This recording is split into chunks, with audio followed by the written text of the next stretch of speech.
صعب قوي. السلام عليكم، ازيكم يا شباب؟ عاملين ايه؟ معاكم محمد من غاوي اكل. النهارده جبت اصحابي محمد ايمن ذواق الدفعه، اهلا بيكم يا شباب. وجبت صاحبي ملخص الدفعه محمد السيد. اهلا بيكم يا شباب. النهارده جبنا 3 مطاعم وقلنا هنقارنهم سوا. اول مطعم معانا دودز، وتاني مطعم هارت اتاك، وثالث مطعم معانا المحلي اوكس. وجبنا من كل مطعم 2 بروست و2 ستريبس. هنقيمهم من اول باكجينج وسرعه التوصيل لحد كل حاجه جميله. يلا بينا نبدا الفيديو يلا. هنبدا باول مطعم وصل معانا كان هارت اتاك، وهنبدا نقيم من اول العيش والكول سلو والبطاطس وكمان الفراخ، وهنبدا نشوف هل فعلا جميله وحلوه وتستاهل السعر اللي هي دفعناه علشانها ولا نص نص. نبدا اول حاجه بالعيش عشان خاطر نشوف هل هو فريش ولا لا، وعشان نخلي في الاخر الفراخ في الاخر عشان خاطر السسبنس. العيش بايت ان هو معمول من امبارح. هما جايبين ترخيص الصلاحيه امبارح وباين ان هو بايت، يعني هو باين فعلا ان هو بايت. هندوق بسم الله. بسم الله. كنت تعملوا بيه سندوتش. تاني حاجه معانا البطاطس. واو شكلها جميل. هي شكلها جميل. الباكجينج بتاعها ايه؟ كميتها كويسه. الباكجينج بتاعها وعليها بهارات بتاعتها كده كويسه. لا وبصراحه الباكجينج شكله قمر. وعموما هارت اتاك هو احسن مطعم باكجينج فيهم كلهم. لا حلوه، تتبيله جميله. هي بس دبلت شويه من الميه بسبب كانت سخنه وهي مقفول عليها، بس هي جميله قوي. واحنا كمان عشان التصوير وكده قعدت شويه فبردت يعني، بس هي كبهارات كويسه جدا. واعتقد انها لو كانت في المطعم كانت هتروح في حته تانية، بس مزيته كتير يعني. تالت حاجه معانا الكول سلو في حاجه لذيذه انه كاتبين عليها تاريخ النهارده. ابدا كده. بسم الله. طبعا حضرتك دايما كده ناخد تاني من كله معلقه كبيره كده.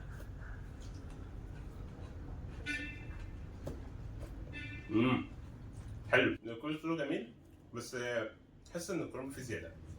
هو فعلا الكرنب فيه زياده والسكر بتاعه مظبوط كويس جدا جدا يعني، بس تحس انك بتاكل كرنب بس مفيش جزر مفيش حاجه معاه كده. انا كنت حابب اشارككم الراي في موضوع الكول سلو ده والله يا شباب، بس انا بالنسبه لي الكول سلو ده هو شيء ما هو اختراع مش لذيذ خالص، فخير. طبعا ده واحد من المنوفيه مش هنعترف، مش هاخد برايي اصلا فعلا. واحد من المنوفيه ده من بلد.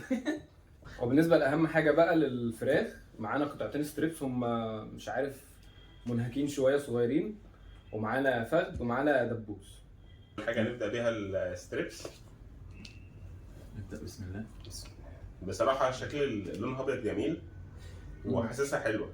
شكلها نظيفه من جوه، مش زفر.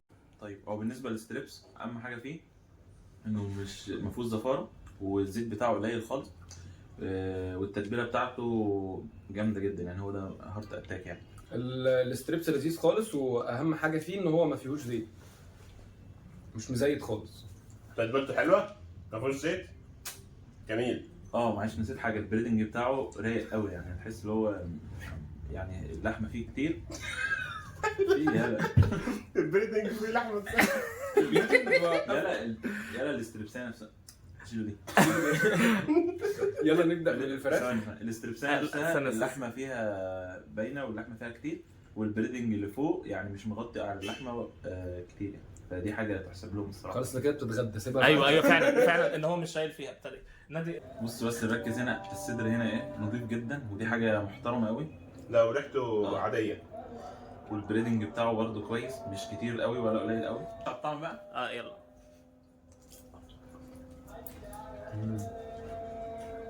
عشان باخد وقتي. هو بس ما اتغداش مش اكتر. ما هو التتبيله مش وصل للاخر، مش حلو. لا والله انا شايف ان التتبيله جميله. هو بس الحته اللي فوق اللي عند البريدنج هي اللي كويسه، لما تخش جوه بقى الدنيا معاك بتبقى عادي يعني، فراخ مسلوقه مش محمره. لا انا بالنسبه لي التتبيله جميله، والذ حاجه ان الزيت مش كتير.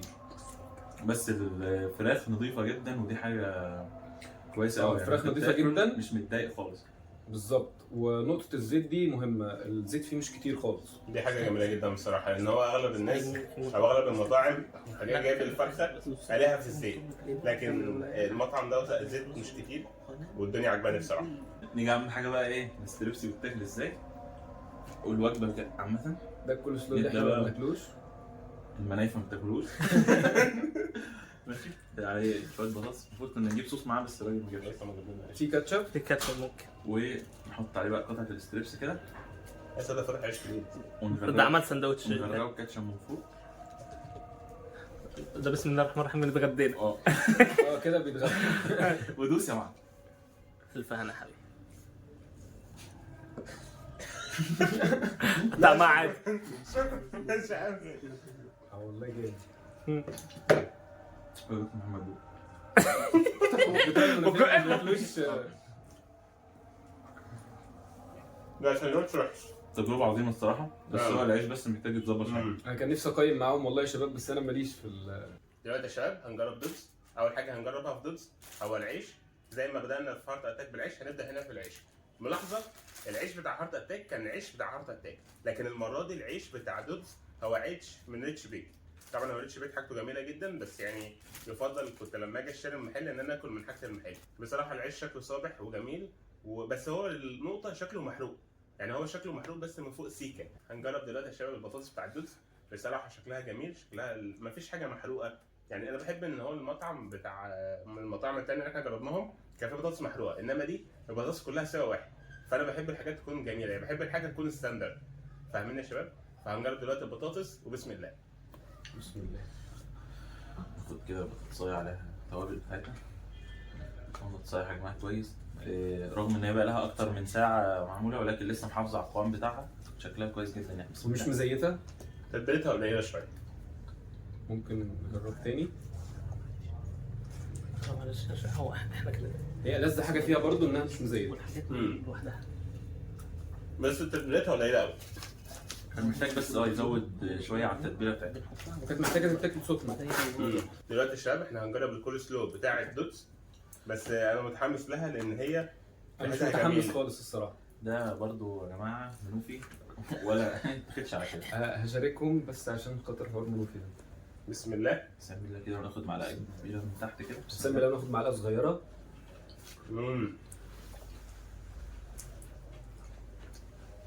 الكول سلو جميل، بس في افتر تيست بصل كده مش احسن حاجه، بس جميله. هي الصراحه مش جميله خالص ولا اي حاجه، في اصلا كلها بصل. اول مره في حياتي ادوق كول سلو فيها بصل. تمام. طبعا ما فيهاش جزر، حاطين بشره جزر بسيطه. المايونيز بتاعها والعسل يعني او السكر بقى زي ما حاطينه مفيش خالص. هو انت بناكل بصل بحاجات تانية. هو بالنسبه لي صعبة الكول سلو ما بعرفش اصنفه هو حلو ولا حادق، فانا محتاج، هم قالوا عليه كلام صعب قوي فمحتاج اديله فرصه ثانيه يعني ما كنتش حابب ان هو ياكل ده بس. هو عموما في افتر تيست بصل فعلا، بس زي ما قلت احنا عندنا في المنوفيه ضد الاختراع ده.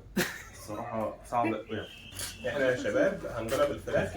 انا دودز اصلا بحب اصلا السندوتشات بتاعتهم، خصوصا عندهم سندوتش اسمه كريسبي دي تحفه، بحبه جدا. يلا بسم الله يا شباب. كده هي من جوه نظيفه يا جدعان. الستريبس ما فيهوش من جوه نضيف ولا مش من جوه؟ ليه مش ست ورش؟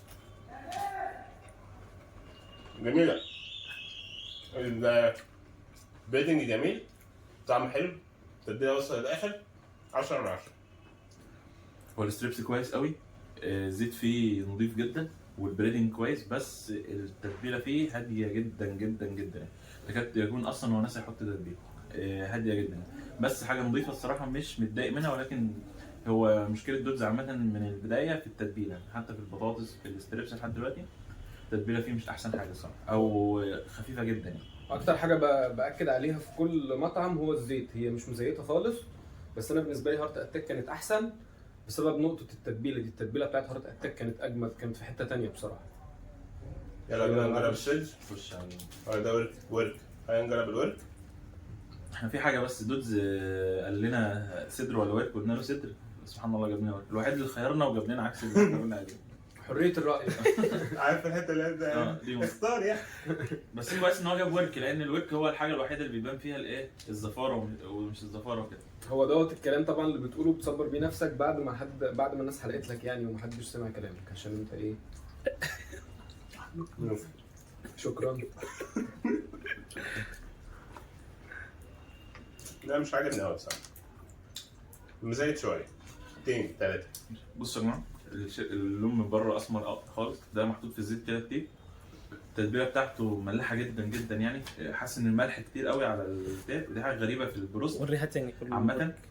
البريدنج بتاعها صايص وقافل من البتاع خالص. الجلد حتى مستعرض ازاي من البريدنج بتاعها، فمش احسن حاجه خالص يعني. وكمان لاحظ هنا ان اللون بتاعها مش ابيض زي الفراخ اللي كانت مع هارت اتاك، فالصراحه ما عجبتنيش نهائي يعني. طعمها فيه سنه زفاره كده يعني، هي مش باينه قوي بس فيها سنه زفاره. انا بصراحه اللي مش عاجبني ان هي من جوه لونها وردي شويه، انا بحب اللحمه تكون بيضاء. واحد زعلان على دودز الصراحه، يعني كان طلع من فتره كده ترند وكان كويس جدا، الناس بتقول عليه كلام كويس، بس يبدو ان هو فقد الكواليتي بتاعته. اكل مش يبدو ان هو فقد الكواليتي بتاعته، اكل مش الطف حاجه الصراحه. من اول الكول سلو اللي هو بصل، البطاطس كويسه، هي يعتبر هي افضل حاجه. الستريبس كان نظيف ومش مزيت، ولكن البروست خيب املنا خالص يعني. طبعا ما كانش الطف حاجه خالص. طبعا تقييم التجربه بتاعت دودز بالنسبه لي هو من الاول خالص هو وصل بسرعه. كان لذيذ في البطاطس، التتبيله بتاعته ما كانتش واضحه قوي. بالنسبه للفراخ البروست بس هو اللي كان فيه مشكله، بس فيما عدا ذلك بالنسبه للكولسلو انا ماليش راي في الاختراع ده بصراحه كول سلو بصل زياده، افتر تيست مش احسن حاجه بس هي جميله. بصراحه الستريبس حلوه، تتبيلتها خفيفه، بس انا بحب التتبيله الخفيفه، ما بحبش التتبيله القويه قوي. الورك حلو بس يعني انا ما بحبش الفراخ يكون لونها وردي، وسنه حلو. الزفاره اللي فيها دي ما كانتش ألذ حاجه. وفي حته كمان محروقه فانا ما عجبتنيش. وكمان احب انوه على نقطه ان السندوتشات بتاع الدودز احسن بكتير جدا، فرق السما من الارض. فلو هتشتري من هم دودز، مستخدمين نفس الفراخ فمش عارف المشكله فين، بس تمام. انا بصراحه لو هتشتري من دودز اشتري سندوتشات، ما تشتريش وجبه. ولو هتشتري من اي مكان ما تشتريش كولسلو. يلا 1 2 3 بيج شيبس. حليب والخيط. نبدا اول حاجه معانا بالعيش. صبرا كان زعلان ان هو كان جاي من مكان كويس ومعروف. العيش ده من عند عم احمد في الفرن اللي جنبه. عم احمد طبعا ده بقاله 3 ايام تقريبا، ايه مش عارف. واو شكله حلو. لا تعب. بايت قوي قوي. هو شكله حلو فعلا، لو انت عندك عصفوره او حاجه محتاج تفرفت لها الاختراع ده. لا تعليق يا رستم. هو بس ايه مبدئيا كده روكيتس اصلا. قول لا تعليق يا روكي. لا تعليق يا عم روكيتس. عايزينك تغير فرنة عم احمد دي بفرنة ايه احسن شويه. نبدا بتاني حاجه بالكول سلو، والصراحه مش متحمس. انا بمنوفي دلوقتي. بقول ليه مش ضايق، شكله صعب قوي قوي يعني. بسم الله.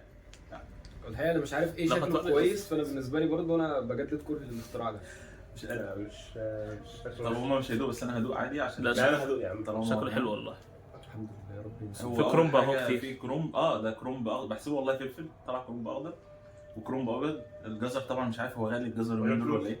انا اول مره اعرف ان الكولسلو المفروض يبقى فيه كرومب دلوقتي. لا وحش لا. طب يا جماعه صدقا يعني ده كرومب بس، لا مايونيز ولا اي صوص ولا اي حاجه، ده كرومب. وده طبعا كان باين من شكله الاول، هو مسك الكرومب حطه لنا وخلاص. انت عارف ليه ممكن انسان يجيب كرومب يحطه في طبق ويحط عليه عسل وياكله بامانه؟ يا ريت عليه عسل كنا كلنا. هو سيء جدا. سكر يا عم. الكرومب هو المفروض يتحط عليه عسل. طاغي على كل حاجه، يعني الكرومب باين قوي. يعني انا جبت كرومبه وباكلها، يعني احنا مش دافعين فلوس عشان ناكل كرومب. انا مش مبسوط خالص.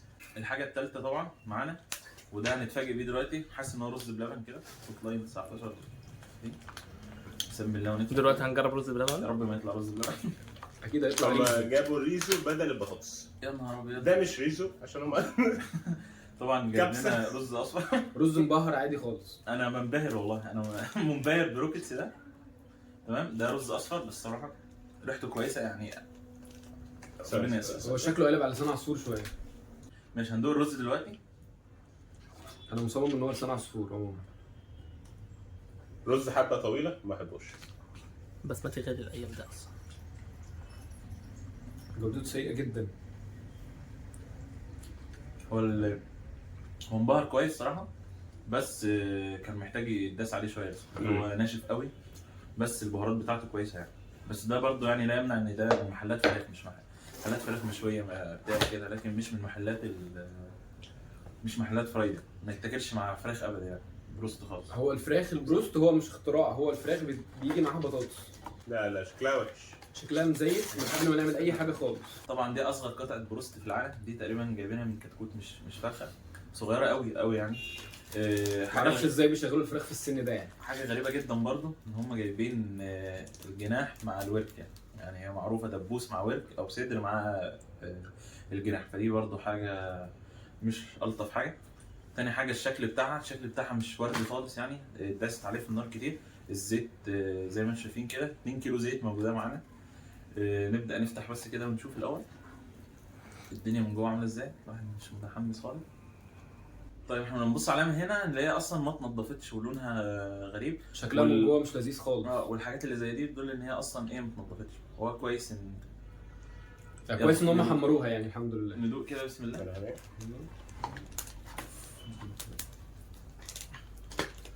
ندوق كده الفراخ لوحدها.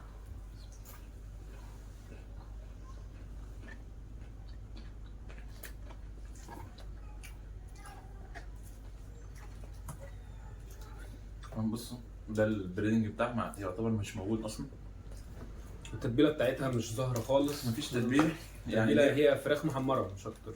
لو قلنا دوتز بقى فكانت التتبيله بتاعته مش الطف حاجه، فدي اصلا مفيش تتبيله، حرفيا زيرو تتبيله. هو حته ان معاها جناح ده حاجه غريبه جدا. بس انا علمكم حاجه دلوقتي، اقول لكم الجناح بيتاكل ازاي. سيب لك جناح يلا. هو بيتسلخ كده، بيطلع كله كده يا ولا.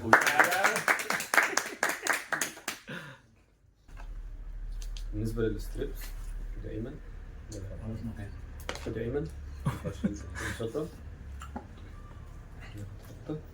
نفس الكلام برضه، بريدنج اللي عليه قليل جدا جدا جدا.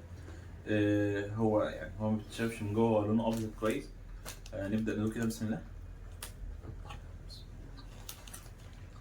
في طعم فلفل اسود باين قوي.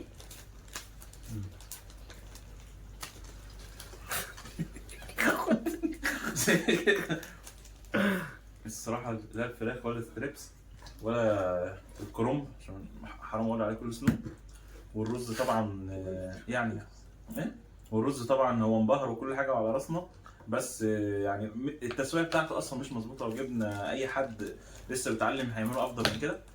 العيش بتاع ام احمد اللي من الفرن ده مش لطيف خالص خالص يعني.